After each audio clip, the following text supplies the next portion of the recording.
let's ask our guy. I think he's back. Whit Merrifield back with us. Oh, there it is. Connection's looking good. I know. And what's up, Whit? And I know you'd like this, so I'll just spill this discussion right into you. So two parts here, because we were showing Verdugo just fired up after a walk-off for Boston, and he dropped a few F-bombs by accident. Obviously, you're allowed to do it on here, but he was like, oh, my bad. But it's like, wouldn't you rather get that and the raw emotion from a guy who clearly likes to drop a shit or a fuck every once in a while versus like your cookie cutter vanilla, oh, I was just trying to see the ball and hit it, and we got a nice win tonight? Yeah, no doubt. I think, it's just genuine, It's not like, I think there was a time, I know when I was coming up, there in college especially, our coach always told us to be vanilla in interviews, and, that's cool. It keeps you out of trouble and keeps you out of saying stupid stuff, but at the same time, that's not really like how you're feeling in the moment, and, while people can maybe take something you say and spin it into some sort of bullshit. In the moment, the raw emotion, that's awesome. And I loved seeing what Verdugo did last night. It was pretty cool to see just that genuine excitement come out.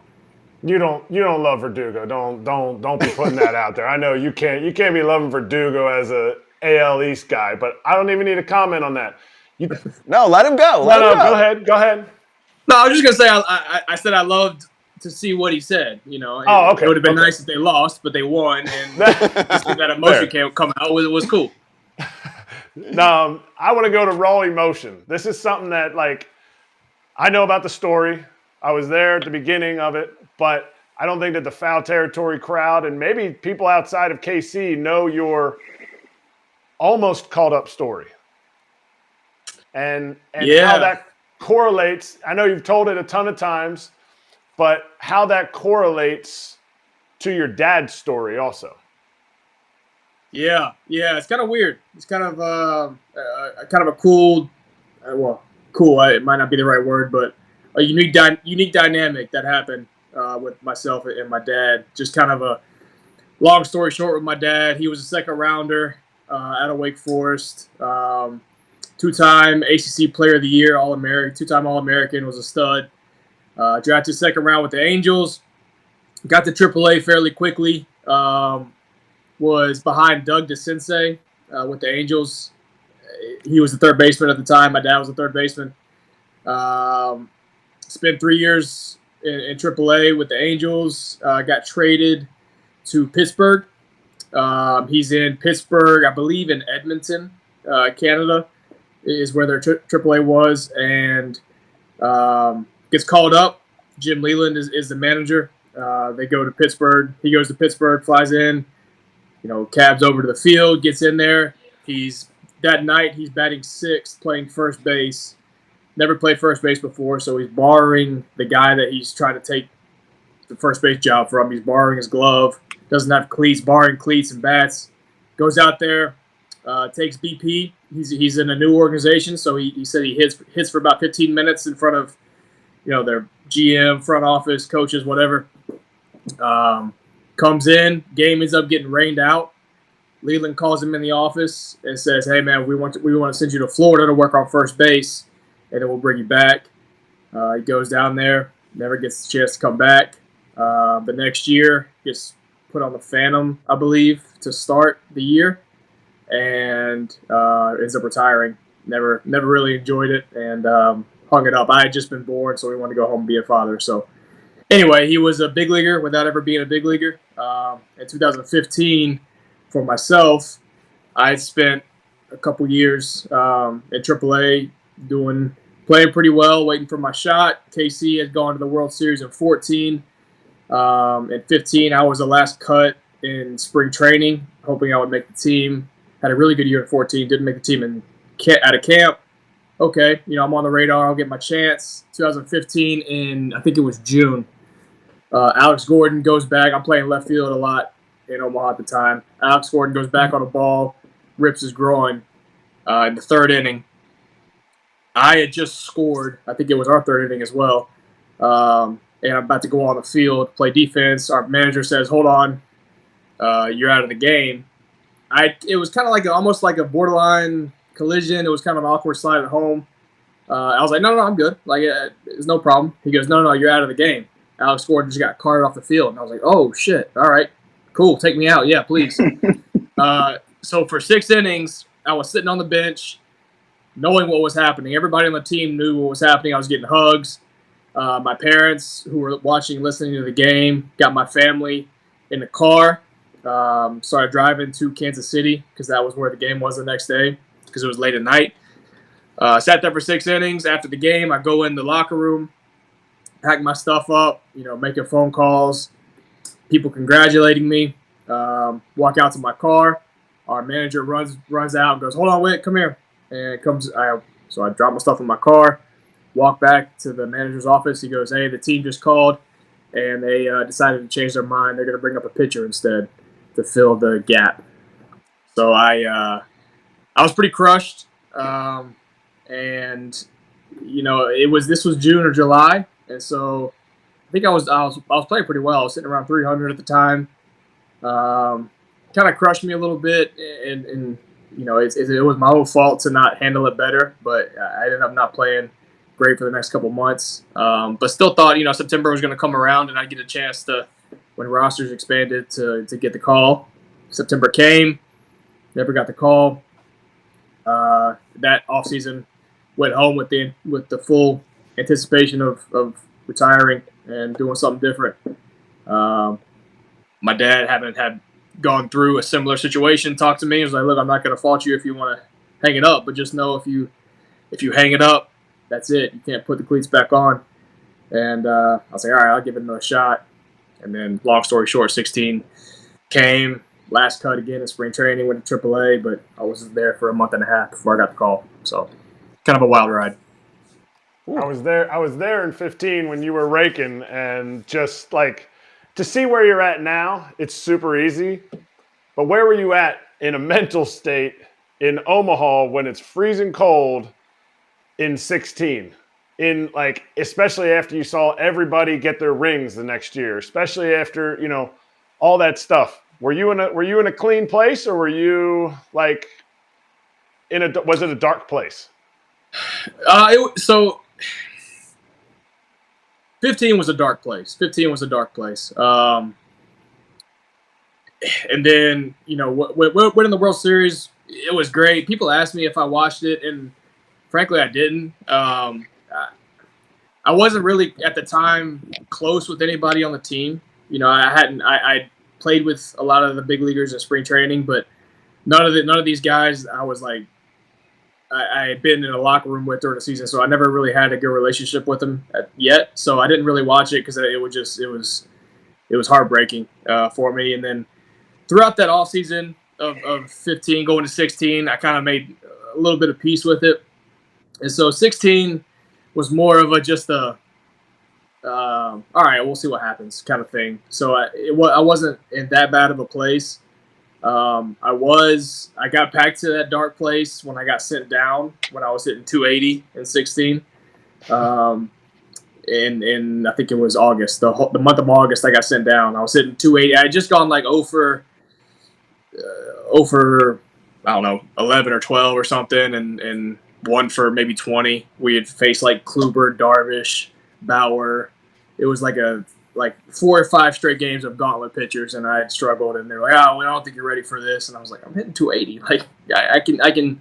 You do this throughout the course of the year." Anyway, so that kind of put me in a dark place. And then after coming back and killing it in September, I didn't make the team in 17, and that was the darkest place I'd ever been. And I went down, and for I think 12 games in 17, I hit like 480 with I think 5 home runs in 12 games or something.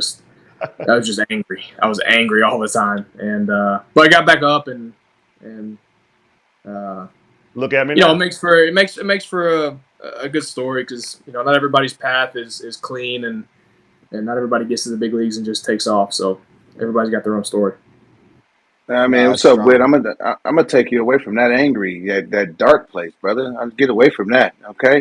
You're amongst people that love you. You're amongst people who love you. But yeah, but Jonesy, we need that story. Sorry, I know you got a question. 100%. We need that story, No, you need dude. that. I got from the last 100%. part especially. I got the chills. Like you're thinking about going down and calling it, and Dad's like, I don't know. like that gives me the chills. Like this Fantastic sounds example so of having millennial someone or who did Gen that. Z, exactly. But I'm like excited to share that on social media later.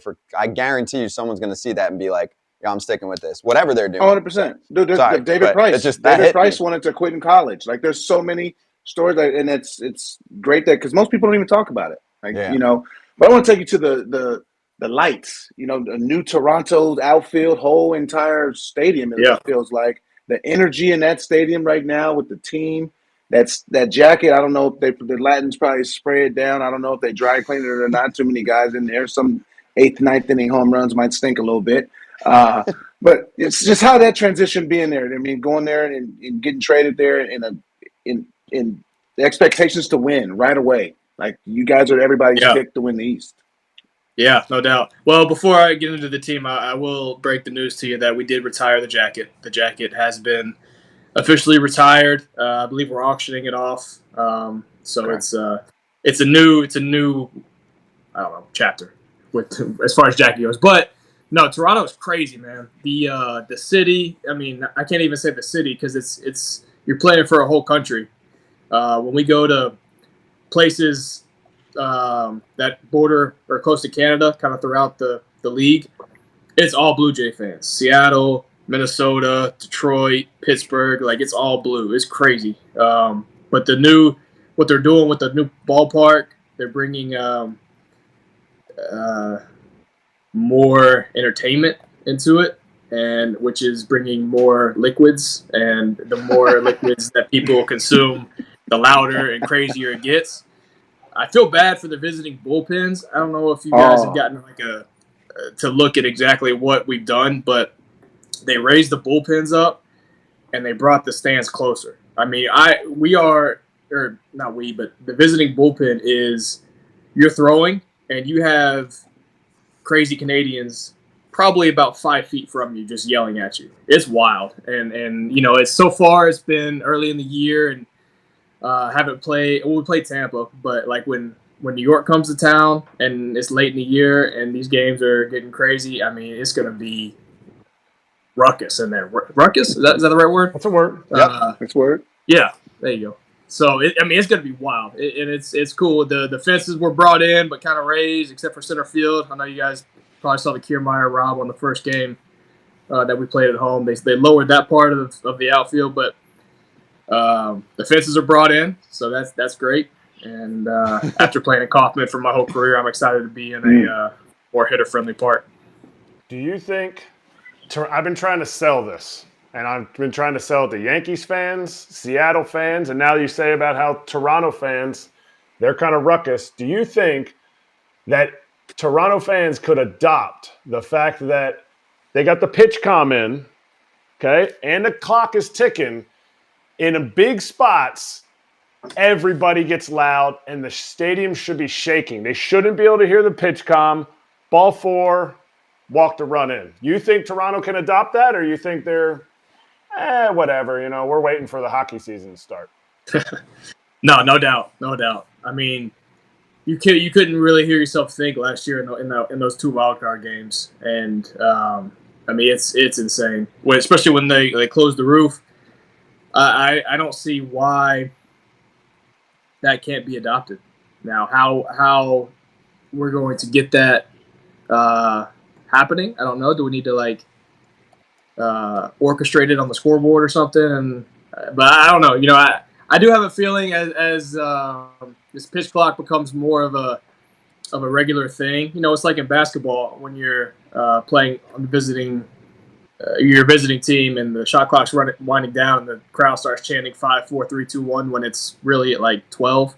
Yep. I got a feeling that's going to start happening a little more often in baseball, especially in big games when there's a lot of people there. So it'll be kind of fun to see. That'd be awesome. Let's go to rules in the Atlantic League. How do you feel about the Atlantic League rules that they're about to roll out for the boys up there? I just got asked about this yesterday from a reporter with us, and I hadn't heard about it until he told me about it. And it's I don't know. I think people that are in charge of our game are a little excited with some of the new rules that we brought in, and now they're like wanting to bring in more rules and do more things. And I think it's absurd. I think it's just way too far. We've gone way too far, way too quickly. So hopefully nothing comes of it. And I'm guessing that one that stands out to you would be the designated runner. So, and I'm with you because I'm progressive. I was a big pitch clock fan for years just because I thought some guys were taking it too far with taking 45 seconds between pitches, like especially some of the relievers. But you're going to get to first, then the designated runner is going to come in, and you take a seat, then you can come back out. And I'm not a big guy on that hook rule either, where it's like, oh, pitchers are going to hit again because the guy didn't go deep enough. So what do you think about some of the ones that now you just heard of here and what they're trying out, like specifically on those rules? How would that look? So my biggest problem with that is there's 3 parts to being a high-quality Major League Baseball player. You got to hit, you got to play defense, and you got to run the bases. It's why JT Realmuto is head and shoulders above every other catcher in the game. It's why Paul Goldschmidt is the best first baseman in the game right now because they do everything, and they do everything so well. And if we bring on this designated runner rule, it devalues those guys. It takes away why they're so important to teams and why they're so good. And I think it's just a cop out and a loophole way to bring more action into the game instead of incentivizing young kids. Like, you want to be a catcher, cool. Like, practice catching, practice hitting, but don't forget about running bases. Don't forget about working on your speed and staying fast and doing things that are going to help your team win. So that's kind of where my problem with it is. I think it's the same thing when it comes to bringing on this automated strike zone. I think you're taking away an entire part of the game and pitch framing. I think that's a huge part of the game, and to do things just because we have the technology or we have an idea to bring some guy in to run whenever we want. To think that'll help. I don't think that's correct. How is this possible? You're telling me all this stuff. You don't even know about it. You're on the rules committee. How is this possible? Oh yeah. Well, that's what I told the reporter. I was like, I think it tells you kind of where we stand with the league and where this all is, because we haven't even heard about it. They haven't even brought it to us. And at the end of the day, they got 6 votes. We got 4. So there's not much we can do except for go on there and talk to her blue in the face. But at the end of the day, they got 6 votes. So. That's my thing with, yeah, I get that they can overrule you on a committee, okay, but at least just being a team player and saying, hey, let's present this and let's talk through it, because maybe also, you're a big leaguer, you're playing currently in the bigs, running this by you and just talking through some ideas, even if they end up disagreeing with you and trying it out, at least they spoke about it. I just don't understand how that process goes. Kratzy, AJ, you guys were players, and Scotty, you've worked in baseball. Does it surprise you that they haven't run it by us? No, but I'm saying my thing is, what if, like the Mets? This was my best example because they have the best example of it. If every time Vogelback got on, LaCastro ran. That's a big advantage. Yeah, that's big. Yeah. That's a huge advantage.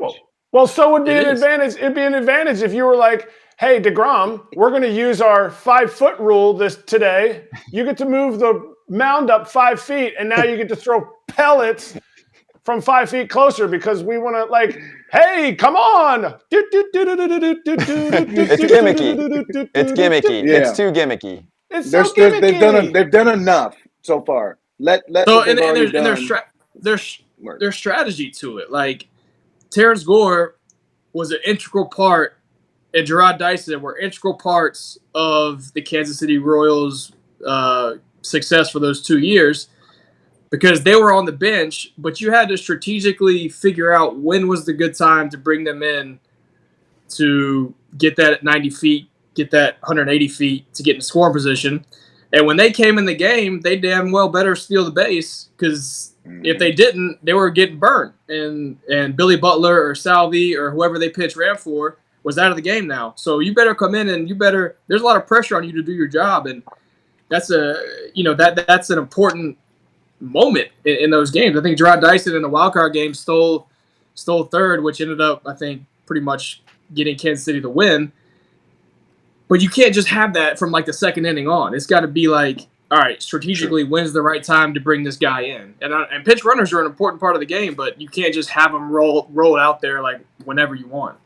And I think not to belabor this, but like you mentioned two guys that were on my team, Rod and G Baby, Terrence Gore. Like one made $15-20 million because he could play in the outfield and he could hit a little bit from the left side, and one has to scrape and claw to make any money in the game in Terrence Gore, because like what you said, he can't do the other things that Rod could do in different situations. And I think I'm not saying they're doing it money wise. I just think they need to ask. Like, there's a reason that Whit Merrifield's on the competition committee. It's not because you're like, oh man, I want to be the new nerd in baseball. No, like, you're smart and you want to step up and you want to help the game. Yeah. No, you're right. I wish they would. I don't know. This is all just kind of come at us from yesterday. We haven't even had a chance to talk to the other guys on the committee yet. It's weird. I'm not sure how much traction this has from the league's point of view, but it can't have any right now, really, if you're not going to at least run it by us or bring it up to us. Just to lighten it for a second, maybe it's a dad joke, but maybe the Freeze in Atlanta petitioned because he wants to make it to the bigs. And they're like, okay, we're going to figure something out for you, bud. We are going to get you in the freaking big leagues somehow. But there's one more. That's the best mid-inning thing that they do. It is. 100%. But that's what mid-innings are for, gimmicks, and that stuff's fun. But then there's still a game. Like, you play in the NBA, if you're a three-point specialist, you still got to play defense. If you're the worst defender ever, you're not going to be in the NBA. You can't just drain threes. There's guys that can. Myron Noodleman needs his major league debut. Who? Is that Myron Noodleman? Needs his major league debut. Wait, there's one more from that, just from a rule perspective. Single disengagement. Because I'm like, can we entice Whit into one of the ones they're trying? Even though obviously you haven't even gotten to digest it much. You're seeing 2 disengagements and then it's a balk after that, and it's creating a lot of stolen bases. Do we need to go to 1? Is it even worth testing, or you feel like 2's the sweet spot?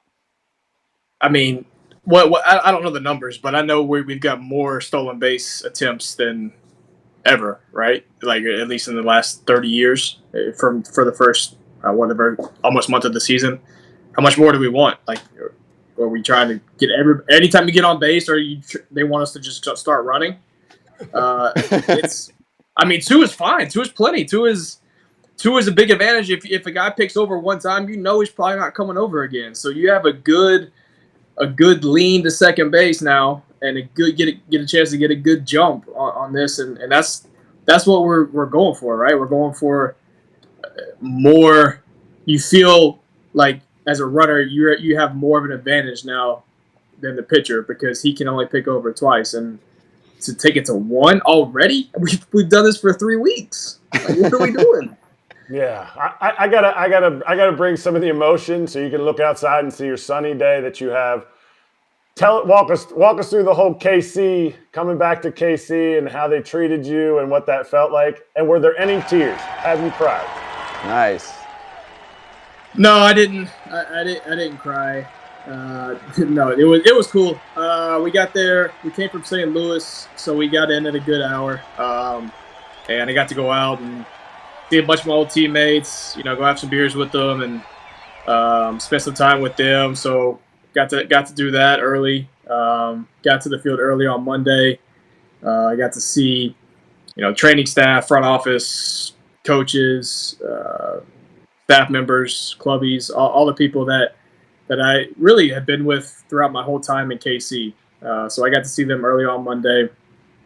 I actually wasn't playing in the game Monday, so I got to spend most of the day knocking all that out. And first time I stepped on the field Tuesday playing. It was a little odd. Got a nice ovation, and then after about the first or second inning, it didn't feel as weird to me anymore. So it was nice to get back.